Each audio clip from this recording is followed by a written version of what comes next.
Good evening, Dodger fans. Thank you guys for tuning in live to the Incline Dodgers podcast presented by Tick Pick and Fansided. Hope you guys all had a great Christmas, Hanukkah, Kwanzaa, whatever holiday you celebrate. And if you didn't get what you wanted for Christmas, well, hopefully today more than made up for it with the huge news. I mean, this is massive news. Teoscar Hernandez has been announced with re-signing with your Los Angeles Dodgers. We'll get into all the terms, what that means for the Dodgers lineup and the rest of their offseason moving forward. I am joined by Chris Camello, friend of the show. Glad to have him back during this holiday season. Chris Camello is known for being one of the biggest Teoscar Hernandez advocates, so I'm sure he's thrilled to have Teoscar Hernandez back in Dodger Blue. How you doing, Chris? What's going on?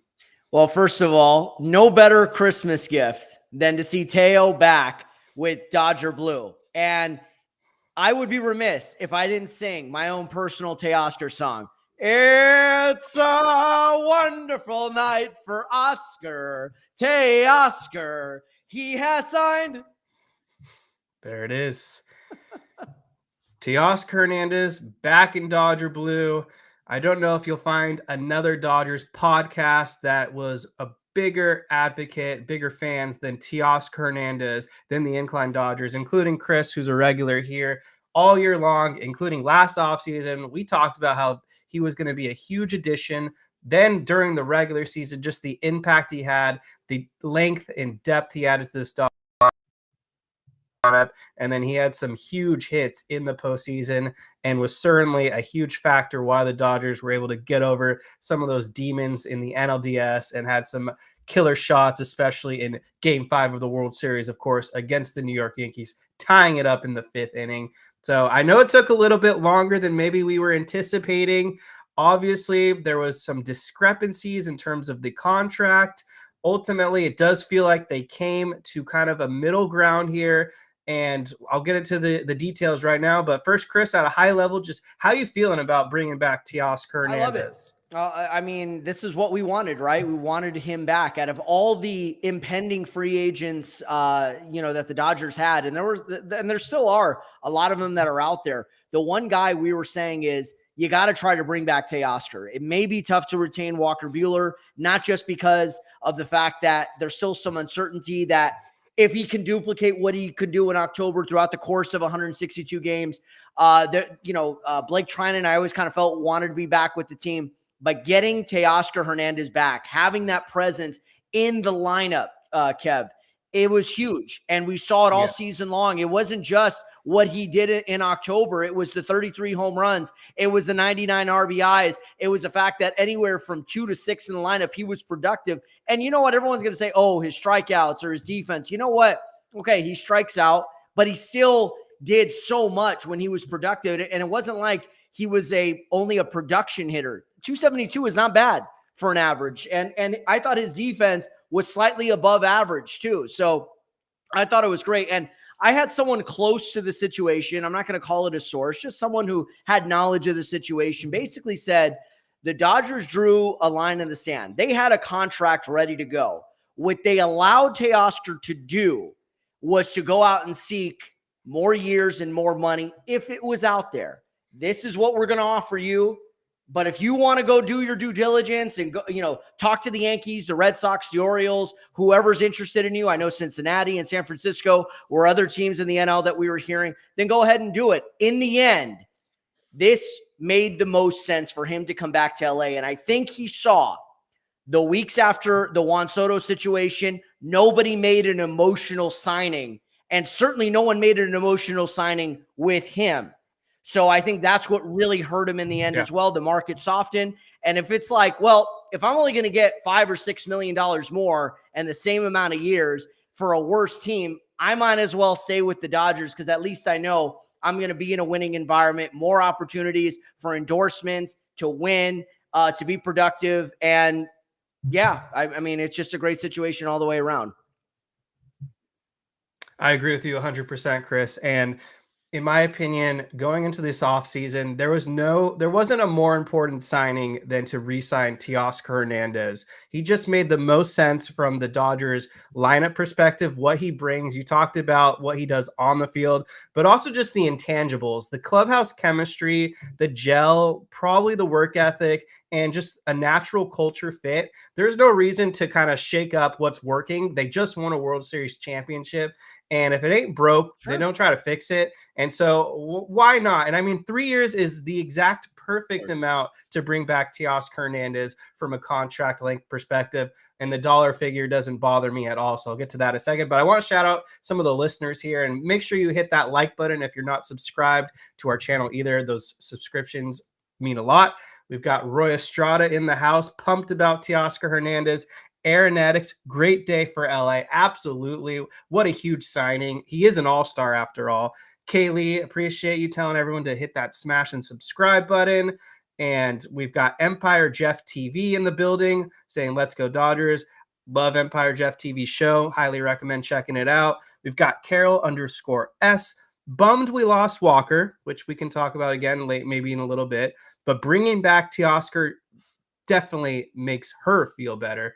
Jeremy Bird, awesome listener, saying go Dodgers as well. Roy Estrada wants me to do a collab with Empire Jeff TV. I'm down. Whether he wants to come on here or I can come on his show, we'll talk after this. Would love to talk some Dodgers baseball with any content creator. Always fun. Yang Yi, I kept saying all I want for Christmas is Tio and Tanner, being Tanner Scott. Jeremy Bird, Roki Sasaki is next. Oh, I will talk about Roki and Dennis Gonzalez. Last shout out real quick. Good evening, Dodger fans. Hell of a late Christmas gig in Tio re-signing. So what I love about the Teoscar Hernandez news is it always seems to be a Latin America reporter that breaks the news. So we'll give them their credit in just a second. We've got, I believe these were the two that were on it from the beginning. Jansen Pujols and Moises, Moises Fabian or Fabian. They were the first two on it. So I don't know who leaked it to them, but they were the ones that got it. They said it was 3 years, $66 million. And then the next dynamite that exploded was on Teoscar Hernandez's Instagram. He posted to his story, I'm back, with a blue heart emoji. Love to see it. And then Jeff Passan, who is pretty much the nail in the coffin. If there's one guy you need to turn to make sure it's legitimate, he broke it to confirm that all the other reports were true. So Jeff Passan here saying Teoscar Hernandez and the Los Angeles Dodgers are in agreement on a 3-year, $66 million contract. This also includes a 4th-year option for $15 million. And that's a club option, so the Dodgers have all the probably is there. the Dodger special, 4th-year club option, 15, 16 mil, whatever it is, but it also probably includes a $2 or $3 million buyout. So that's usually how the Dodgers do it. They've done that with Justin Turner's contract, Chris Taylor's contract, you name it, and that's the Dodger special.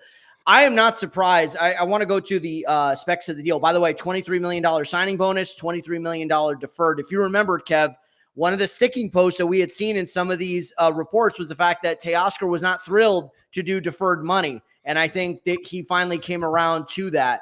But the other aspect was I thought 3 for 80, 75 to 80 would get it done with the 4th-year option at about 16 mil. So that would have made it 4 years for 96 mil. But 3 for 66, when it's all said and done, 4 years and $82 million or $81 million. That's not bad. That's actually a discount for a guy that it still has, I think, some good quality baseball years left in him. Yeah, and the club option is something like $5.5 million. So basically, Teoscar is guaranteed in the ballpark of $71-72 million, no matter what, if the Dodgers were to decline that 4th-year option. And then, the love that Jeff Passan just showing back-to-back posts, tweets, whatever the F you want to call it. Teoscar Hernandez heads back to the Dodgers after helping them win the World Series. He rejoins their Stouch lineup after hitting a career high 33 home runs, driving in 99 runs, and saying unequivocally he wants to return, which he did multiple times, including the World Series celebration event at Dodger Stadium. And then this is just the most hype right here. And you got to feel good with just everything the Dodgers are doing. Andrew Friedman running Major League Baseball, the Guggenheim's giving him the payroll flexibility to do whatever the hell they want. Jeff Passan, the Los Angeles Dodgers are a machine. Not only do they print cash, their willingness to spend in pursuit of winning is unmatched. They put their money where their mouth is. Others could benefit greatly from the same approach, and they choose not to. Exactly. Love it. I mean, Calling out. that's Calling really them what it out. is. And this is a team that has a well-established culture. But I want to go back to the championship ceremony and everything like that, where fans were chanting Teo, Teo, tears in his eyes, visibly emotional. Let me tell you this, Kev. Yeah, you call me a Teoscar Hernandez advocate.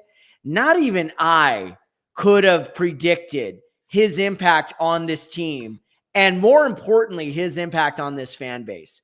I did not have that on my bingo card. I'll tell you that. I thought he would be a good presence in the lineup, kind of picking up where maybe a guy like JD Martinez left off in the 2023 season. You know, someone who could be a good, solid presence in the middle of your order. The difference with him and Martinez is he could actually play the outfield. But man, did I not? And I thought he could bring an edge to this team, be a clutch hitter. I didn't think he would be that clutch. I didn't think he would hit that many home runs. I didn't think he would have this kind of impact. So hopefully let's keep the party going over the next 3 years, because this guy is a steady presence on and off the field, in the clubhouse, steady as she goes, never too high, never too low, brings a smile, but also an edge and a grit. And I think that's important for this team to have as well. Absolutely. And so when Jeff Passan called out the rest of Major League Baseball, one of the main reporters, I think his name's like Chris Cotillo, not Camello, but Chris Cotillo or something, another Yeah, I was going Italian to say sounding guy. a fellow dig, a fellow. He basically put it out there that the Boston Red Sox were never seriously in on putting out a competitive offer for Teoscar Hernandez. So when we were all kind of speculating that maybe Boston would be one of the teams to heavily pursue Teoscar, was not the case for the second year in a row. And we really haven't heard anything about what the Blue Jays offer was or truly how competitive they were. And then it was probably just a tease or someone floating out a rumor to get the Dodgers to be a little more urgent. But last second, the San Francisco Giants were connected, and I never really bought into that. I don't think that was actually legitimate. And then you've had a lot of San Diego Padres fans posting every day, let's go sign Teoscar, because that fan base is in shambles right now because their ownership is penny pinching what they can do because they just don't have the money. So they went from begging for Teoscar Hernandez to now best case scenario is they get Jerks and Profar, but I don't even know if the Padres can afford Jerks and Profar. And it sounds like they're going to trade Dylan Cease soon. And it makes it even less enticing for a guy like Roki Sasaki to sign with the San Diego Padres if they want to sign Sasaki to ship out Dylan Cease rather than rolling them out together. To me, that's just kind of a head scratcher with what's going on in San Diego. Yeah, I'm not sure what the Padres are up to right now. It's been kind of a weird offseason. I mean, look, they're financially handicapped at this point. There's not much flexibility. There's a lot of long-term deals just in the everyday lineup alone. So how do you expect to add to that when you're on the hook for, another $300 million this upcoming year? So I think that they are going to listen to offers on some of their stars, but they're not going to trade Machado. No one's going to want Bogarts. The only guys that maybe they're going to be able to trade is, like you said, Dylan Cease, maybe a Luis Ariz, maybe Jake Cronenworth, maybe. But they're also not going to trade Tatis either. So yeah, I think their last hope in this free agency, as far as star power, is going to be Roki Sasaki at this point, because I don't see them getting in the mix for a Santander or maybe making a trade for Luis Robert. I'm just not 100% sure what what direction they kind of go to at this point. But I also don't think they're ready to blow it up either. I think they're honestly going to try to run it back with this group at least another year before they get serious about making any sort of deals for younger players and to get out from underneath some of those contracts. Oh yeah. They're not going to rebuild. They're not going to tear it down, but there are some veteran contracts they would love to move off. And like you said, nobody wants Xander Bogaerts, just an awful contract. near the bottom of the barrel right now. Never really made sense from a financial perspective.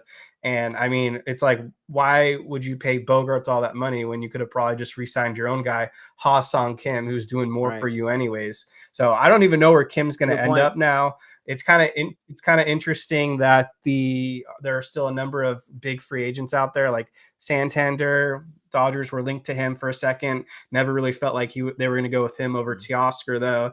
And we talked about all the other possible names that the Dodgers checked in on per the Ken Rosenthal report. But like I said a few days ago, if you asked me who I wanted to prioritize, it was always Teoscar Hernandez. And I think Andrew Friedman and the front office came to their senses. It did feel like maybe the Dodgers were somewhere at a sticking point of 60 million-ish or so for 3 years, when we heard that Teoscar Hernandez wanted $66 to $72 million. And so maybe Andrew Friedman had a nice Christmas with his family, kind of thought about it over some hot chocolate and some eggnog, and maybe his wife baked some really good Christmas cookies, and that got Andrew Friedman into the holiday spirit. And he said, you know what, when the holiday is over, I'm going to call up Teoscar's agent on Thursday, and we're going to get this deal done, because we did hear that they hadn't maybe talked to each other for a few days, and maybe they were just once again, do your due diligence, meaning Teoscar. I don't have a problem with him sitting it out, or not sitting it out, but, not wanting to sign right away. But unfortunately, his window, and I say this nicely, his window kind of started to soften. If a team was going to make an emotional signing, the time to do it were the 48 to 72 hours after Juan Soto had signed with the Mets. That's when you want to, bother a team like the Yankees or the Red Sox or whoever else was in on Soto, whoever the losers were out of that group, and there were a few. That's the time you want to sign. Case in point, Angels lost out on Garrett Cole in 2019, right? He ends up with the Yankees. Mm-hmm. What did they do in the next day or two? They signed Anthony Rendon, one of the worst contracts ever. But my point is, that was an emotional signing. This year, that signing, I guess you could make the argument, Kev, that it was Max Fried. After losing out on Juan Soto, the Yankees immediately turned their attention to Max Fried and overpaid him. 8 years at $218 million. Max is a good pitcher. I'm not taking anything away. He's a World Series champion. He's an ERA leader. But let's be honest, that was an sort of an emotional signing. Whether Cashman and Steinbrenner want to admit that or not, that was an emotional signing. So because that money didn't, or Teoscar did not sign in that window, that market softened. And the longer, the longer you sit this one out and take forever to sign, the more it favors a team-friendly contract. If you don't believe me, ask Jordan Montgomery last year, ask Blake Snell last year, ask Cody Bellinger last year. Yeah, so two things. First on that note, yeah, that's a really good point. And I got like a counter to that of how the Dodgers operate the opposite in a second. But I actually am surprised that Teoscar's market didn't heat up a little more after the Juan Soto news broke. So that is kind of interesting to me, how financially conservative a lot of these teams are around Major League Baseball. Because in a vacuum, I'd rather have Teoscar Hernandez right now over Cody Bellinger. So I'm shocked that the Yankees weren't more aggressive in that department. In terms of the Red Sox, Teoscar Hernandez makes a ton of sense. I'm surprised they didn't want to pony up and spend the bucks. The Toronto Blue Jays were the second runner-up for Shohei Ohtani a year ago, and they've had Teoscar Hernandez before. I'm shocked they weren't more aggressive for a guy like Teoscar Hernandez. Baltimore, another one, but they signed Tyler O'Neill earlier on, so I kind of didn't expect them to be in the hunt at that point. Or even the San Francisco Giants, a team that's been desperate to shell out money, and big profile names don't seem to want to take it. Now, I don't know exactly what they've offered Corbin to him and considered one of the top 3 teams to covet him right now, but it doesn't sound like Corbin Burns himself has any interest in going to San Francisco, at least in this moment in time. And so then the other point I wanted to mention, how the Dodgers operate the opposite of these teams in terms of emotional financial decisions. So in 2019, when the Dodgers missed out on Bryce Harper, they didn't go after Anthony Rendon aggressive enough. Thank God they didn't. They did put a pretty competitive offer for Garrett Cole, but they didn't get him because he wanted to be a Yankee. So instead, who did the Dodgers turn to when they didn't sign Bryce Harper? Gave a pretty reasonable contract out to a guy that you might remember named AJ Pollock. Yeah. Yeah, no, I remember that. I was on top of that Bryce story at the time, and it was a lot closer than people think. But Phillies came in at the 11th hour. We're going to give you 13 years, and I don't think the Dodgers were willing to go past 10. So I mean, those things happen. But yeah, AJ Pollock ended up, that first year was sort of whatever, but it was really the last couple of years that he was really solid for the Dodgers, particularly in the 2020 and 2021 postseason. But yeah, I mean, sometimes these smaller moves end up having a more profound impact. And we all love stars, Kev, right? Stars, they're marketable. They help you win. They're the ones that help you land the TV contracts. However, at times in a sport like baseball, sometimes you're more of the sum of your parts, or the parts of your sum in that case, whichever one means that the depth means the most. And I think for a team like the Yankees, they're going to probably benefit more from not having Soto than having Soto. Whereas a team like the Mets, they needed that extra star power boost for season ticket sales and everything like that going into next year. So, but I agree. Sometimes those smaller moves are the way to go. And to be honest, had Teoscar decided to move on, I would have thanked him, been like, thank you for all the contributions. And if the Dodgers would have found a replacement like Suzuki or Luis Robert or even an Anthony Santander, I would have welcomed those guys in with open arms, because those are all good ball players right there. Mm-hmm.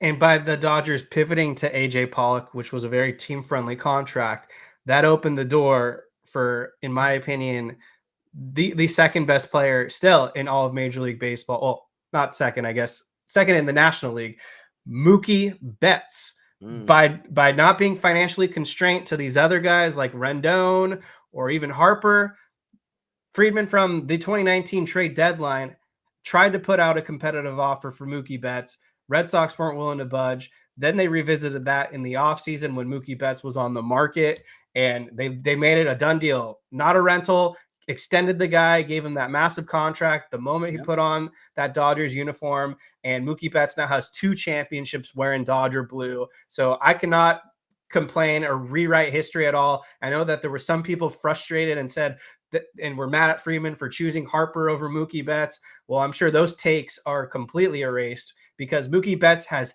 3 championships in his career, 2 at the Dodgers, and Bryce Harper's yet to win 1. And you can't blame his team, because he's been on some very competitive Phillies teams the last few years. So, to each their own. So that's how it goes. So I want to get your thoughts on this, Chris, and maybe it's a hot take. Maybe some people get emotional, but to me, if the Dodgers had chosen Juan Soto over Teoscar Hernandez, I just think from a financial perspective and the long-term route, it would have been a mess. I think Juan Soto is overrated to start.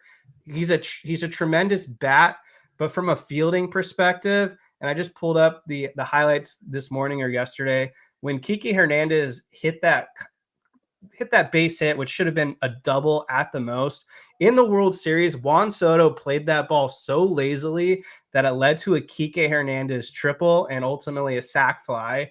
And to me, Juan Soto, he's a lazy defender in the outfield. From a bat perspective, yeah, he's probably top 5 in the sport, but the Dodgers just showed this most recent season, you don't need a Juan Soto in your lineup to be a World Series champion. And from just 66 million to 66 million versus $765 million, I'll take Teoscar Hernandez at that price any day at the overpay of what is Juan Soto.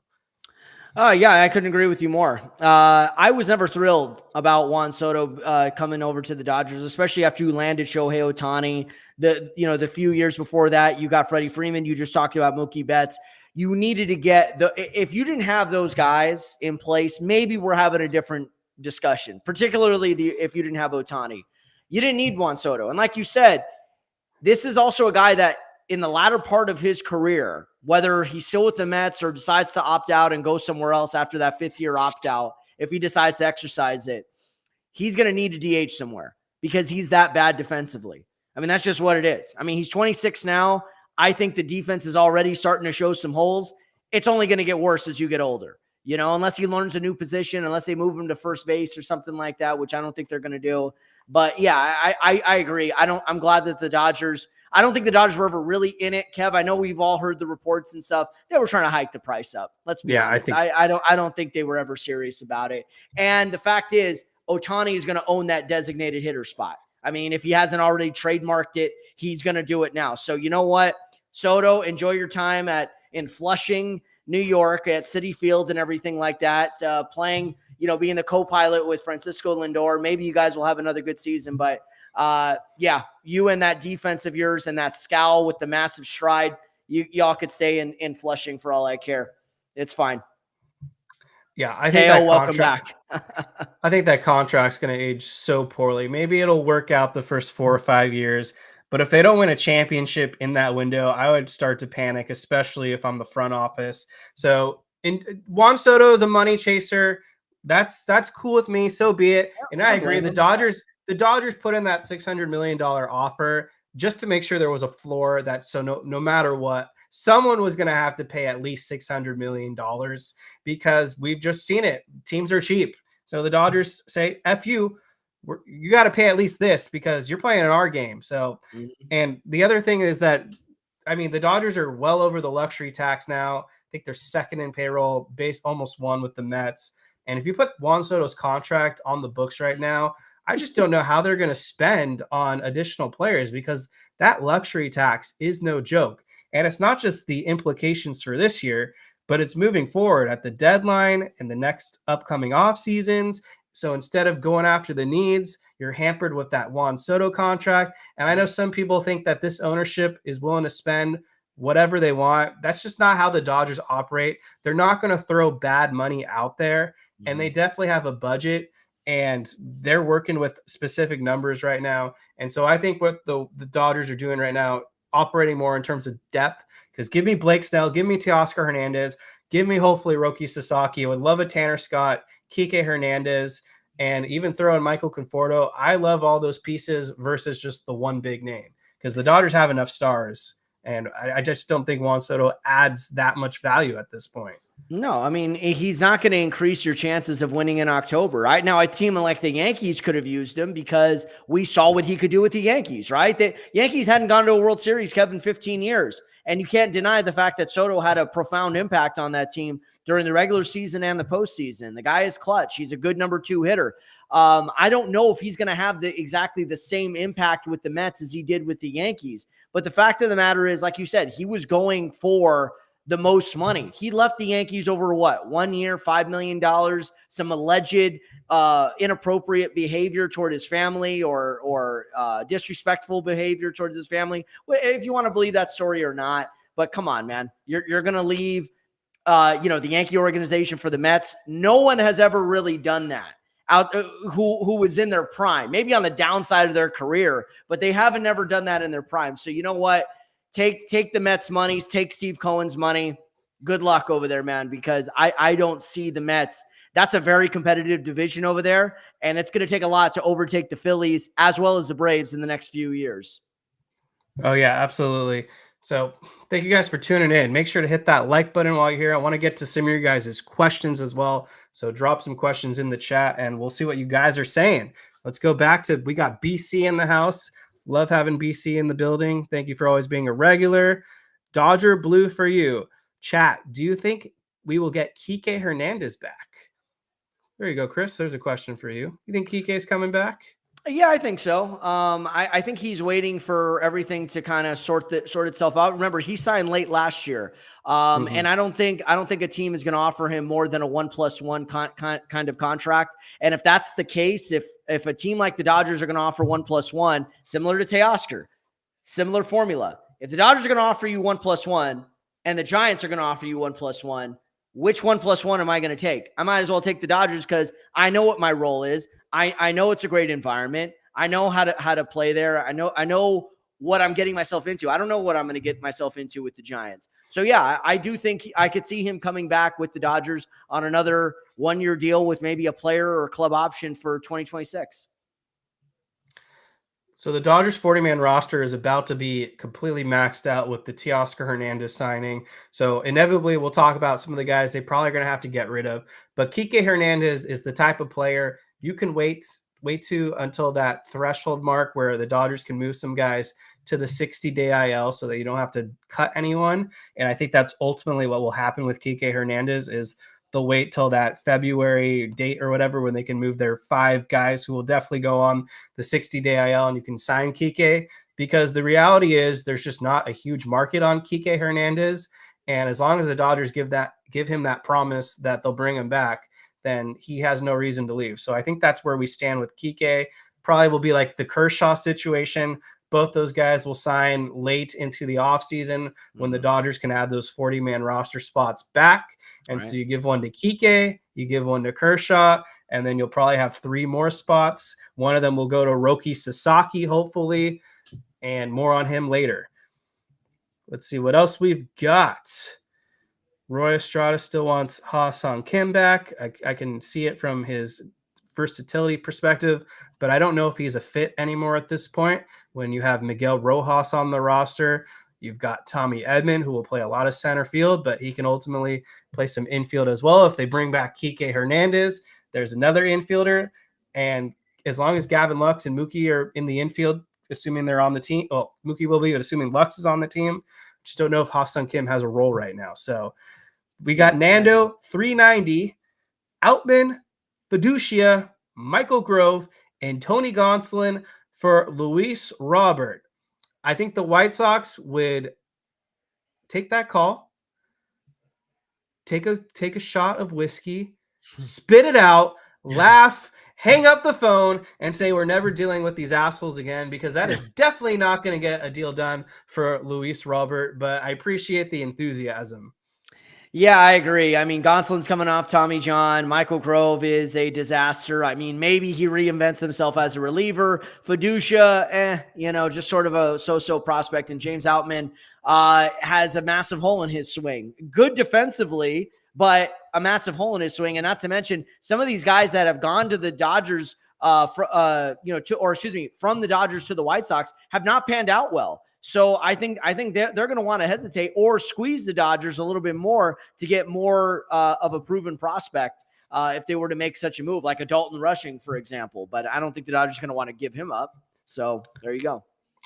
Yeah, I think the Dodgers trading for another outfielder is squat at this point. I think they're set on their outfielders, and it would be something they'd have to turn to at the deadline if someone's just not performing up to expectations or there's a devastating injury. But I think the Dodgers are set here. They've got the corner outfielders, whether it's right field or left field, or they flip-flop, but Teoscar Hernandez and Michael Conforto will definitely control those positions for the majority of starts just based off what they're paying them. And then you've got Tommy Edman, who will be the team's primary center fielder, as the Dodgers announced.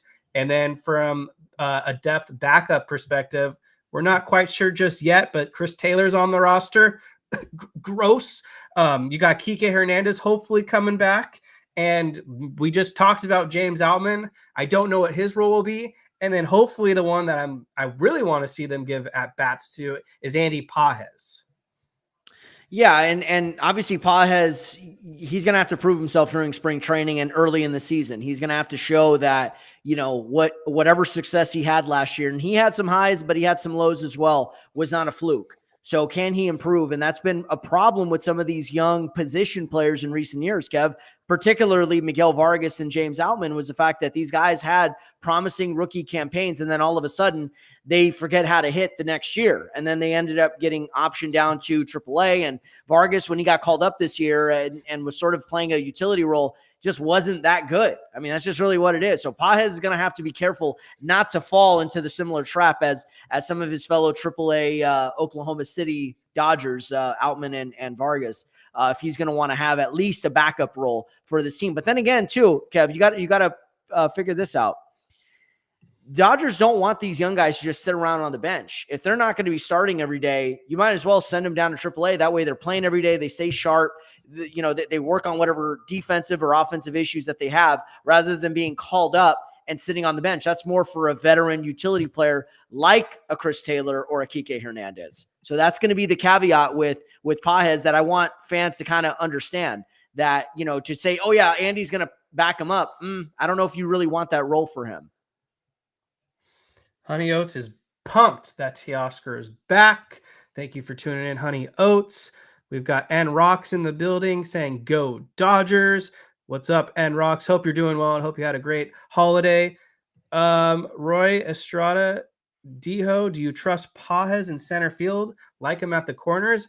I mean, if the Dodgers can do what I've been asking them all offseason, and that's ship out Gavin Lux, now all of a sudden you could put Mookie Betts at second base, Tommy Edman at shortstop, and make Andy Pages your primary center fielder, which There I you think go. from a more offensive, optimal standpoint, that makes hell of a lot more sense because I'd rather have Andy Pages in the lineup than Gavin Lux. Yeah, Disrespect, exactly. sure.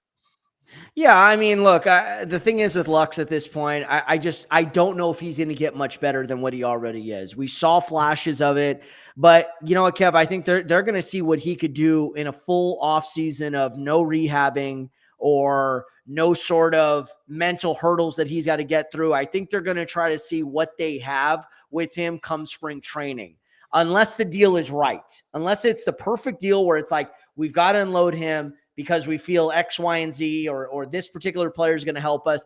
I don't see them doing that at this point.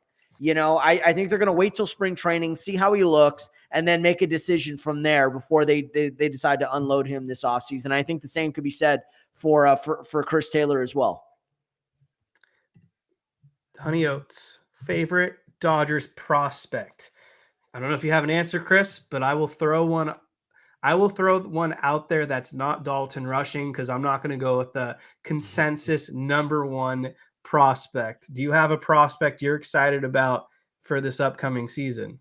Okay, I'm going to tell you, I don't know if because he was on the roster that won a World Series out of shortage, but I really like his game.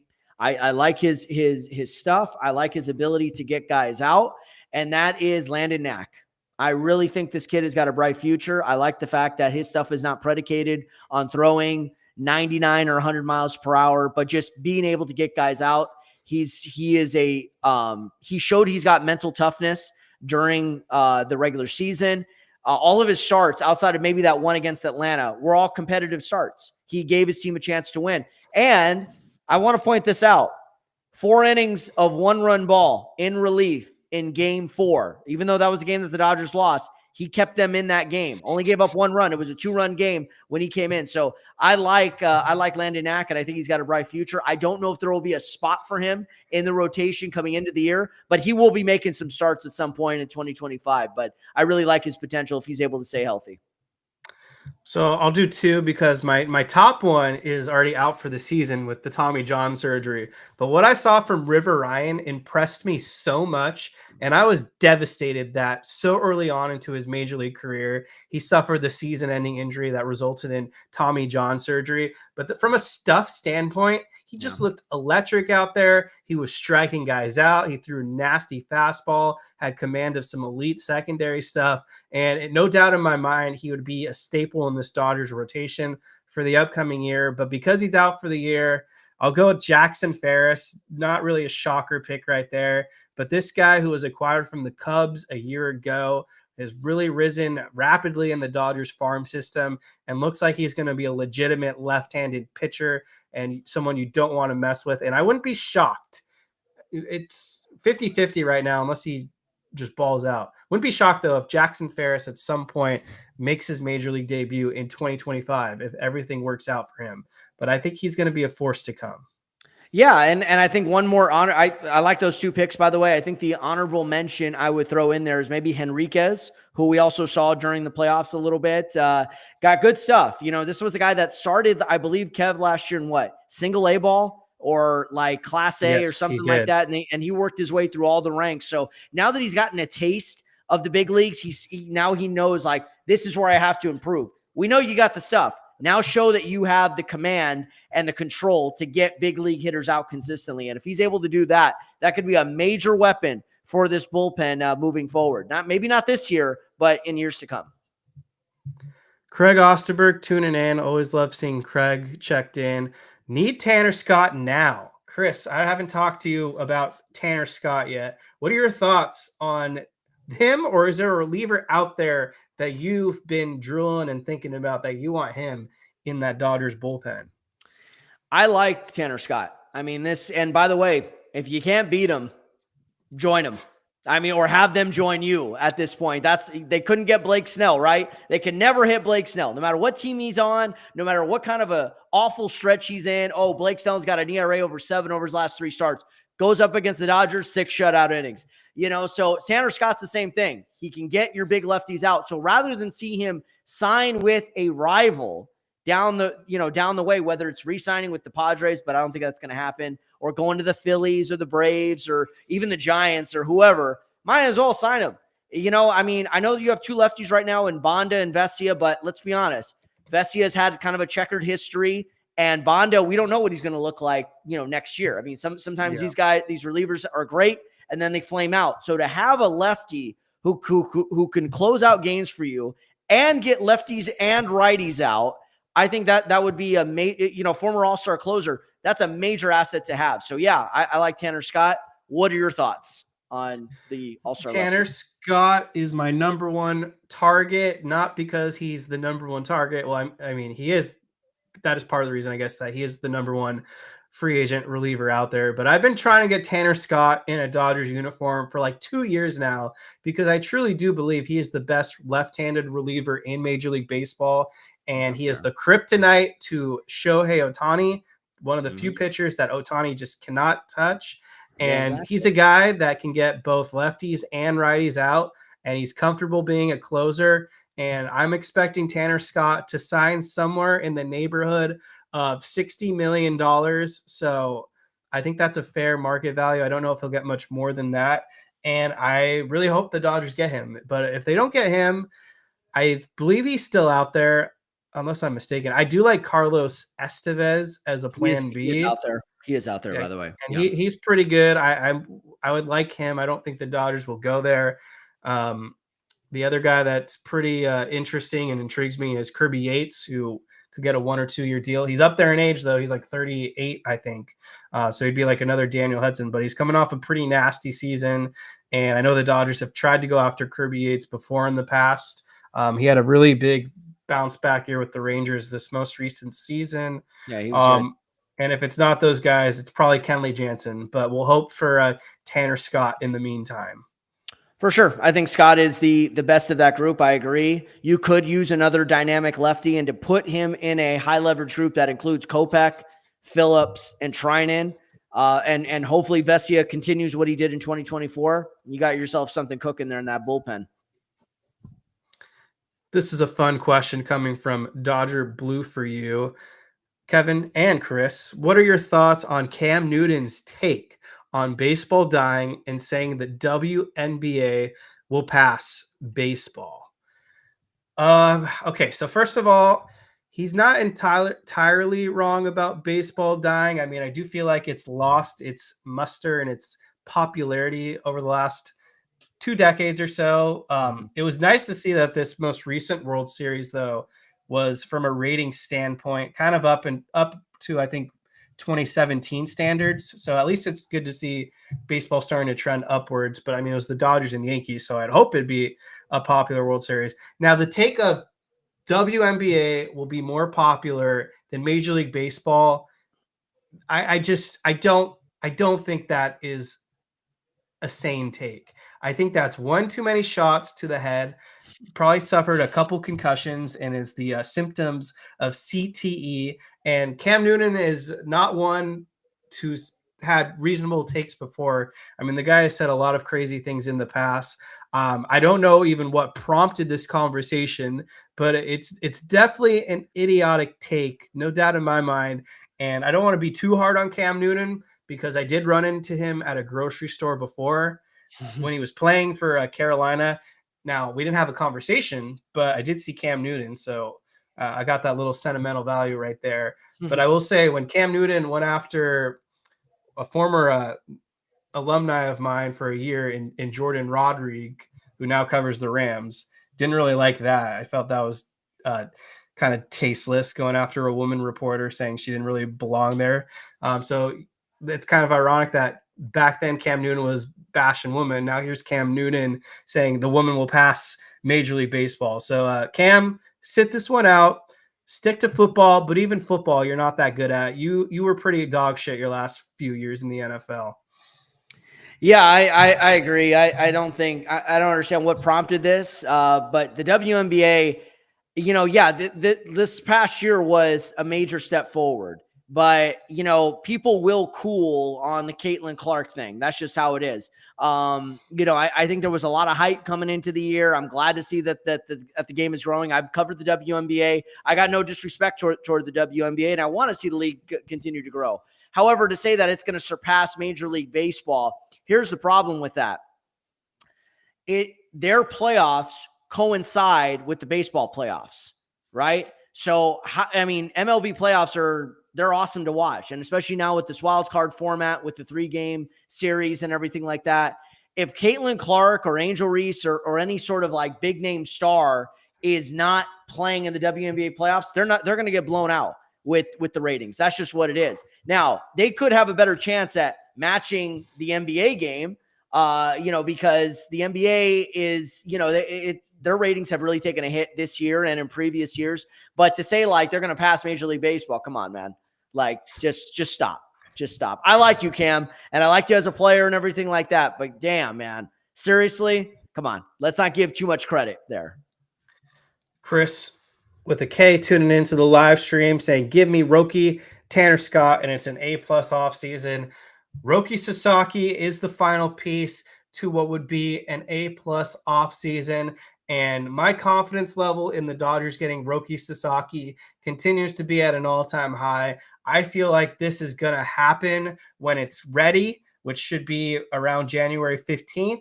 Now, technically, I guess Roki could come to an agreement before that 15th signing milestone.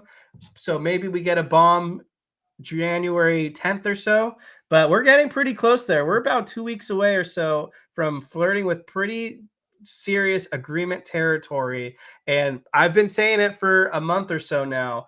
The Dodgers let Walker Buehler go because they felt very confident that the next big thing in Roki Sasaki is going to essentially replace him in that Dodgers rotation. From a roster standpoint and construction build, there just really wasn't room for both Roki Sasaki and Walker Buehler if your intent is to have Blake Snell, Tyler Glasnow, Shohei Ohtani, Clayton Kershaw, Tony Gonsolin, maybe a little bit of Dustin May, Yoshinobu, and Yamamoto. Thank you.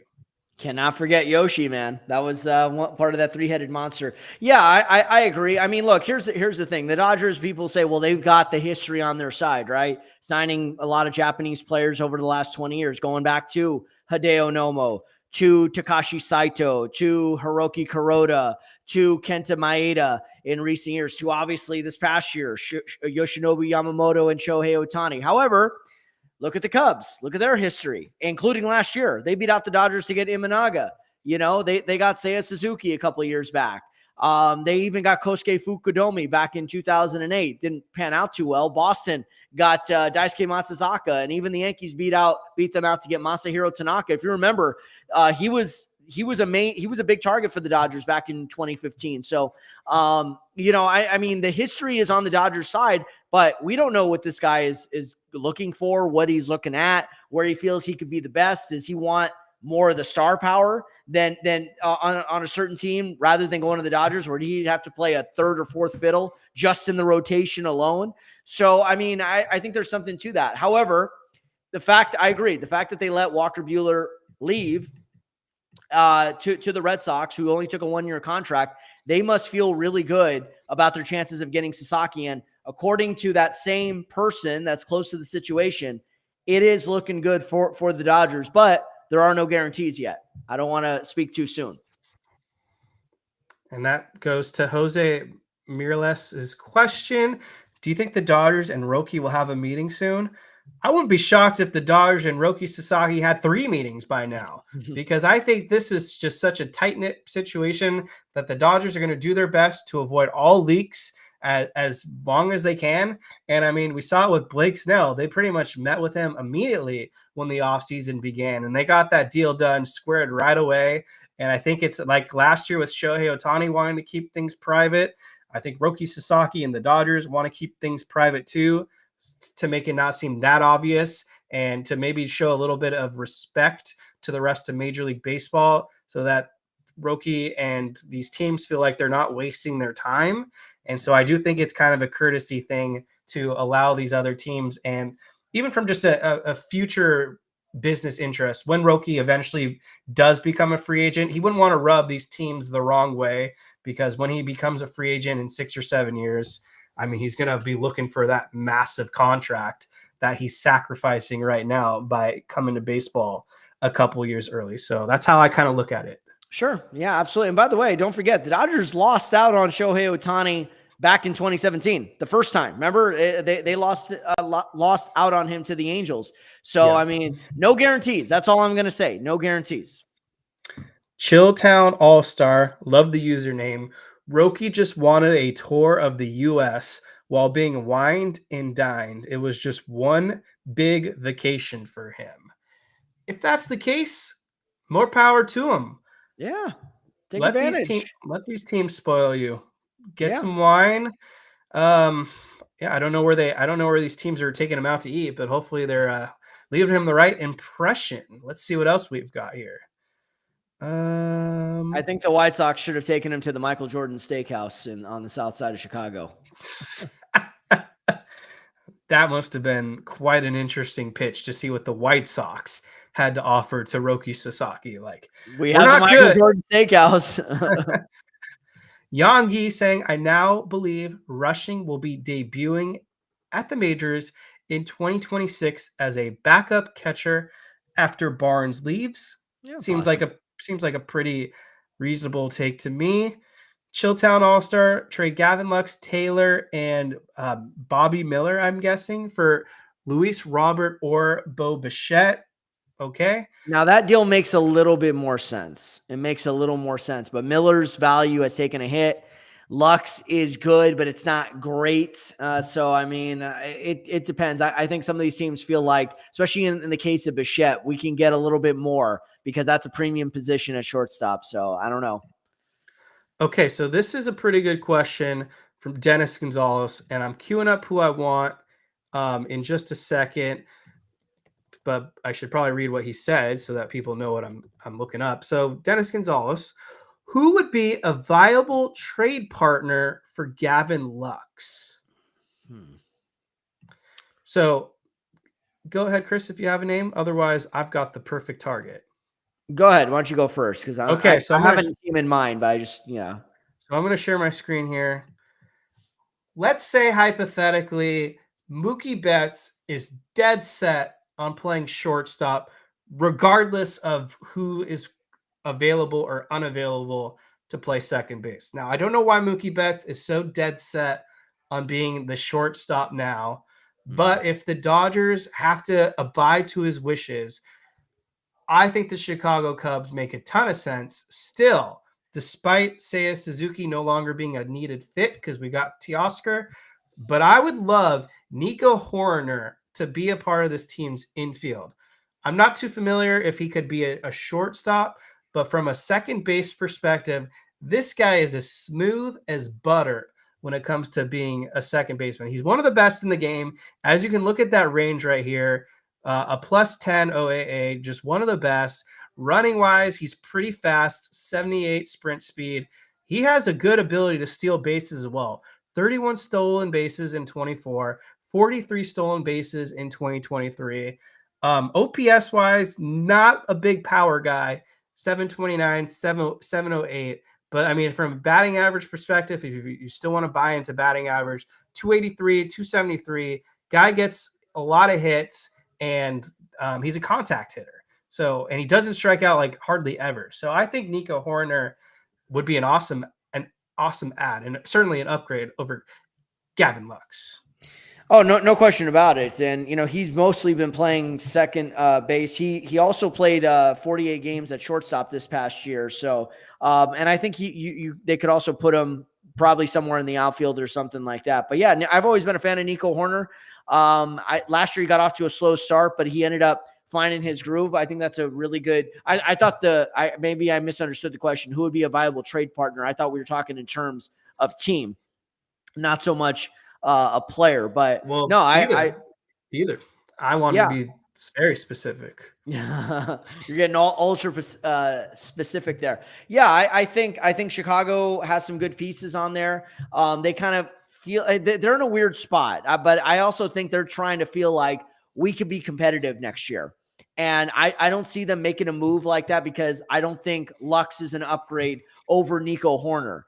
That's the only problem. That's the only pushback I have on that, because I think they're going to try to go all in and reclaim that division from the Milwaukee Brewers. I would say that's a good one.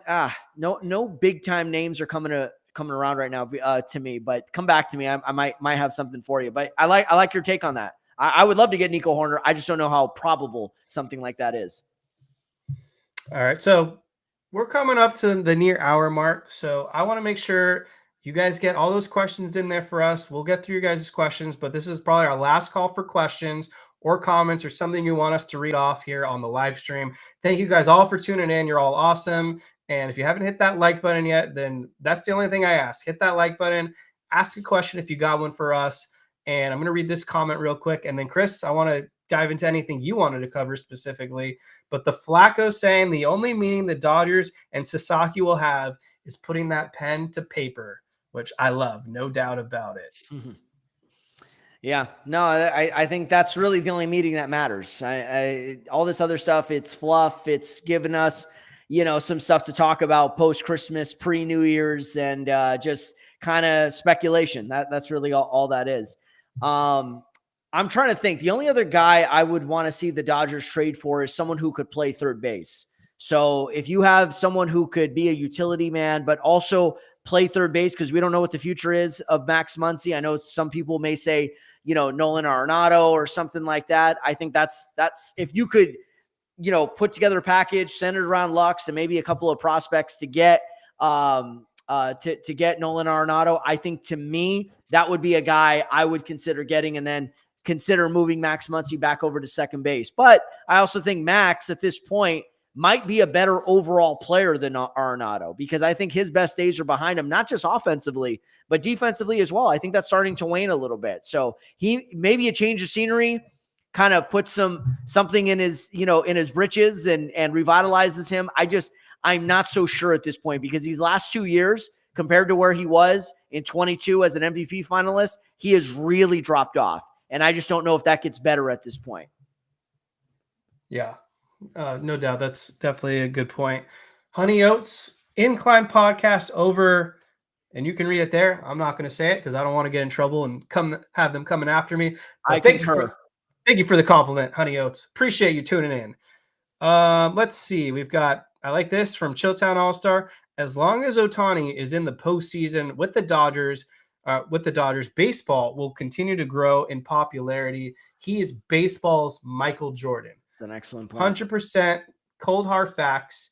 There hasn't been a more impactful athlete in a team sport, in my opinion, until LeBron James. You got Michael Jordan, Kobe Bryant, LeBron James, and now Shohei Ohtani. And that's how I think I would rank kids. Yeah. By the way, Dennis Gonzalez had an interesting one. What's the value for the Dodgers getting Alec Bohm? And I don't really want to answer that question. You could answer that one, but he made me just think of the Phillies. I would consider trading Gavin Lux to the Phillies potentially to get Bryson Stott. I like his game. Good contact hitter, good speed, clutch player, can play anywhere around the infield. If he could show a willingness to play third base, that would certainly be a guy I look forward to moving forward, looking into the not so distant future. But what do you think about Bohm? Do you think that's a realistic? No. Yeah, I didn't think so. Actually, I'll tell you a guy I wanted, and he's in the Royals now. Jonathan India. I really wanted Jonathan India. I like his game a lot. Speed, good contact, still young, has an edge. I mean, he doesn't have the most pop in the world, but I think this dude can still play. Yeah, I mean, I think that's one of those trades where it's kind of a win-win for both sides. I think Brady Singer adds some great rotation depth to Cincinnati, and while they lose some pitching, they gain a great hitter out there in Kansas City with Jonathan India, who will be a nice complementary piece to Bobby Witt Jr. So I like that trade from both sides. I can't really knock any team for for that move. Speaking of trades, so kind of looking at the NL West early on, I haven't really done this yet on the show, but like, for example, Arizona added Josh Naylor to play first base for them because they lost Christian Walker in free agency. So it kind of feels like a downgrade there. Outside of that, I don't think the D-backs have made any notable moves. San Diego's just sat on their hands. They haven't done anything. They can't do anything. San Francisco. Adames.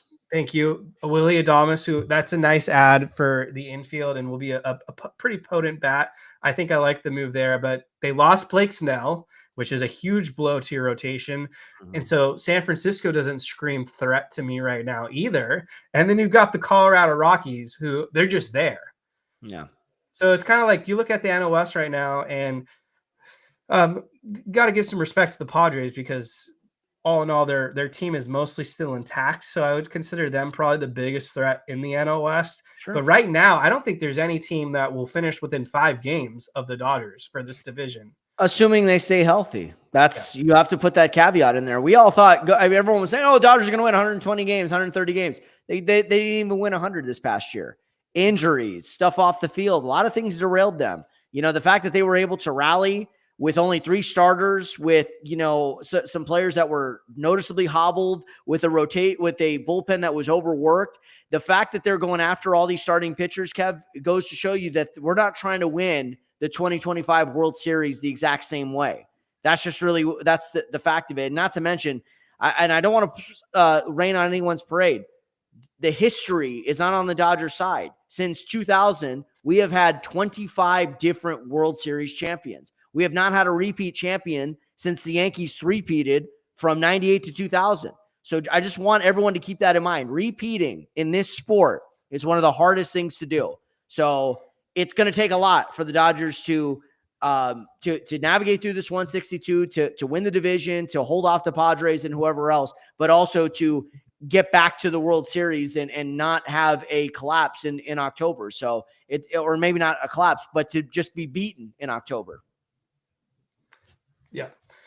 Roy Estrada mentioning, what about Muncy? Tired of seeing his swing and miss stuff, occasional 30 home run seasons. Need more contact hitters. Put the ball in play.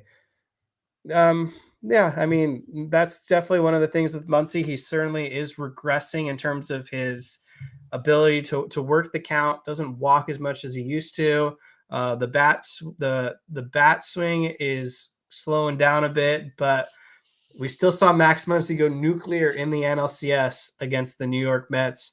And as much as I would like to see the Dodgers upgrade that third base position, I'm just not really sure they're going to do it. I think they kind of want to pledge their loyalty to Max Muncy and continue to make him their third baseman for at least this year, just because he's on a pretty tremendous value contract.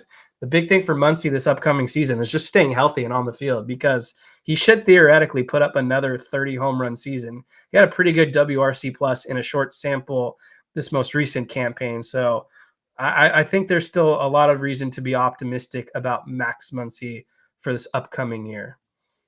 Yeah, no, I agree with that. And, Max's leadership too, that can't get overlooked, and his improved defense. I think he really improved last year at third base. He's going to make the occasional error like anybody else. We're going to see that from anybody out there who plays the hot corner at third. You're going to make errors, but I don't think they're as prevalent as maybe they were 1 or 2 years ago when he started to become the full-time third baseman. And, I like the 30 to 35 home runs. Yeah, he's going to strike out a lot, but that happened. That's very common in today's sport. That's just what it is. You see a lot of these star players. You saw it with Aaron Judge, probably the best hitter in the American League. How many times did he strike out in the playoffs? How many 0 for 5s did he have with 3 or 4 strikeouts, even in the World Series? So it just happens. It is the game. And hopefully Muncy works on that, finding a way to make more contact, going to the opposite field. But I don't know if there's a third baseman out there that is a clear, concise upgrade where you say, I'd rather have him over Max Muncy, even Arenado. Definitely. Okay. So last thing from Design 209, only trade for a true shortstop or center fielder. And I want to get into a quick exercise real quick, and then we'll get into our final thoughts. So let's look at the Dodgers 40-man roster as it's currently constructed. and let's break down who these guys are, who we think could be on the chopping block, and more so. So here you go, Anthony Banda at the top. Chris, you can interrupt me if you feel anything different, but he is more than a lock to return to at least start 2025. Ryan Brazier, certainly a proven veteran. I would say more likely than not, they'll bring him back for 2025, but it wouldn't shock me if the Dodgers were to flip him to a team looking for a high leverage reliever and the Dodgers maybe get some prospects or a younger arm. But I will say Ryan Brazier is probably more than likely to return. Ben Kasparius rose through the ranks very quickly. Obviously, he'll be back. I don't think he's going anywhere. Jack Dreyer was added to be protected from the Rule 5 draft. So the Dodgers clearly have the intent to use him this upcoming season. Nick Frasso coming off shoulder surgery. Hopefully will be good to go early on in 2025. Was one of the Dodgers' top-ranked prospects prior to the injury. Should expect him to be a part of the team. And if not, then they would use him in a trade package as a top prospect to get something in return. Tyler Glasnow just signed a huge extension. Yep, not going anywhere. Tony Gonsolin, I know that people have mixed feelings on Tony Gonsolin, but to me, he's always been a solid middle of the rotation to back end arm. I don't think the Dodgers are planning to move off him for this year. I think Tony Gonsolin will be eating some innings. Brusdar Graterol underwent shoulder surgery, missing the first half at least for the Dodgers, and will go on the 60-day IL. Michael Grove, throw him in the trash can. Cut juice. Yep. Kick him to the curb. Send him to the streets with all the other homeless out there in Los Angeles. Make him unemployed. Get him off my team. There is no value with Michael Mid-City Grove. Edgardo Henriquez reminds me a lot of Brusdar Graterol. As you mentioned earlier in this broadcast, started the year in Single A, made it up to Major League Baseball. He will be back in some capacity. Kyle Hurt will be on the 60-day IL. Landon Knack is a proven big leaguer at this point, certainly has earned a spot with the Dodgers. The only question with Landon Knack is, do the Dodgers see a future with him, or do they try to sell high on him? But Landon Knack, in terms of ability, has earned his spot on this 40-man roster. Michael Kopech was awesome. We know he's here to stay. Dustin May. This one, I think, is more interesting than many other will believe. I think for the right price, the Dodgers would trade Dustin May because of all his tendencies to live on the injured list. And he's undergone 2 elbow surgeries now, an esophagus injury, and the guy hasn't proven that he can stay healthy past the month of May. So I would not be surprised. And I know there's been a lot of talk of moving him to the bullpen. Yeah. I don't know if that would work out at this point. I think it's make or break at this point as a starter this year. If it doesn't work out as a starter, then I think next year they try to reinvent him as a reliever, a la Daniel Hudson. Fair enough. Bobby Miller, not giving up on him. He'll be back. Evan Phillips, one of their top relievers. Come on. Yeah, he ain't going nowhere. River Ryan and Emmett Sheehan will both be on the 60-day IL as they're under recovering from their Tommy Johns. Blake Snell. DFA. I'm just kidding. Gavin Stone out for the year. Yeah. Blake Treinen they brought back. Alex Vesey is coming back. Justin Robleski, I think, is a guy you want to buy some stock in. I think Robleski is going to have a nice sophomore or rookie season, whatever you want to classify it as. He rose through the ranks too. I like his stuff. I think he's going to get better. 5 innings, 4 innings or less. That's the bar for him. And Yamamoto, the ace of the Dodgers. And then quickly here, Shohei Ohtani, we know him. Austin Barnes. Yeah, this guy, Shohei Ohtani, I think he'll be back. DFA'd. Austin Barnes, Pierce, they're bringing him back. Yeah. Diego Cartaya and Hunter Fiducia. This is one that I think is going to be, you throw them in a Hell in the Cell match, and only one of them will be coming back. I think the Dodgers are going to move off one of these guys, maybe more likely Hunter Fiducia for a team that needs a backup catcher or a poverty team like the Padres that need a starting catcher. But I think that Hunter Fiducia, they're not doing him favors by keeping him on the Dodgers because this guy has proven, and I think he's got some good game. He should be a major league player. Yeah, and at least a backup somewhere. Will Smith locked in, Mookie Betts locked in, Freddie Freeman, the World Series GOAT, Gavin Lux. Maybe traded, but if he's not traded, he'll be back. Yes, exactly. And I really, really, really hope they trade his ass. I'm just tired of watching Gavin Lux. Tell us what you really think, Kev. Muncy, Rojas, Conforto, Edman, all extended / on the roster. James Outman, I cannot read this situation. This might be the make it or break it year for James Outman. Sure. I mean, the guy is an all-star in AAA, but he is just abysmal this most recent year. Strikes out a lot, really had a poor sophomore year, and I was shocked that he just got exposed like that. I did not see that one coming. And then Andy Pages, really good, should be here. Chris Taylor, it's really going to come down to, can they find a team that would be willing to eat some of that salary? But the salary isn't much. That's the thing. And to be quite honest, I think they like the versatility and stuff. I think if the Dodgers re-sign Kike, they may explore more of a package deal with him and Gavin Lux. But I think until that time, they like Chris's professionalism, his ability to play multiple positions. Occasionally he does work the at bats. He does take a lot of pitches. He will get on base occasionally. It's just the consistency isn't there like it once did. And sometimes it's hard to be that good when you're not playing every day either. If you've noticed, when Taylor was in the lineup every day, maybe not this season, but going back to 2023, he was productive. It was low-key a very good season for him. This past year, because of being in and out of the lineup so much, also being older, that's where you see guys like this struggle. And it wasn't just Taylor, Jason Hayward as well. So I'm just saying, back up off my guy CT3 a little bit. Self-made dude. I have a hard time just discarding someone who's meant a lot to this organization over the last 7-8 years. If the Dodgers were willing to DFA Jason Hayward, who was making a pretty hefty 1-year salary too, that's where Chris Taylor currently is. And if the Dodgers really are crunched on roster spots, they just might have to bite the bullet and DFA him if that's what worst comes to worst. It's really going to depend on where the Dodgers are with their roster flexibility, but I don't think you can ride another 2024 Chris Taylor. And so I'm just throwing it out there in the universe. If he has a really terrible spring, and maybe they give him April and maybe they give him May, but if he's still continuing to play at a very underwhelming level, they may just have to DFA him, but we'll cross that bridge when we get there. So, Chris, final thoughts, anything else you want to quickly talk about before we get on out of here? No, I just wanted to, I was also streaming this on my own personal IG live. So I just want to say shout out to everyone who's still with me or who was with me tonight. Appreciate it.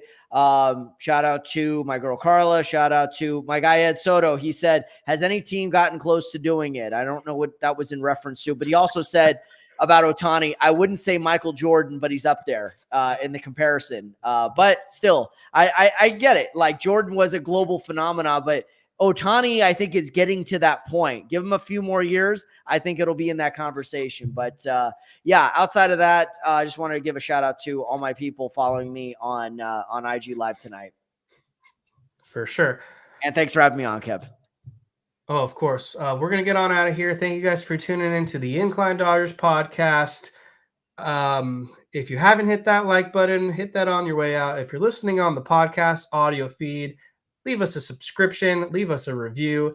And if we're not doing another episode till 2025, depends what the Dodgers do here. If a trade pops up, I'll go live. If they don't, this might be it for the year. Thank you guys for hanging out with us in all of 2024. A very successful year, an amazing offseason that led to a World Series championship for the Dodgers. Only team this decade with 2 World Series wins under their belt. So 2020, 2024, and an amazing offseason to date with Blake Snell, Teoscar coming back, the re-signing of Blake Treinen, and I'm sure more moves to come. This, as I said to friends and family, this is the best era right now to be alive, to be a Dodgers fan. I don't think it's going to get any better than this with the just juggernaut and maybe dynasty incoming. We are just looking at some of the most talented players assembled to put on a Dodgers uniform. So I'm more than grateful. And so that's it. If we're not back, like I said, see you in 2025. But everyone, goodbye. Thank you for watching.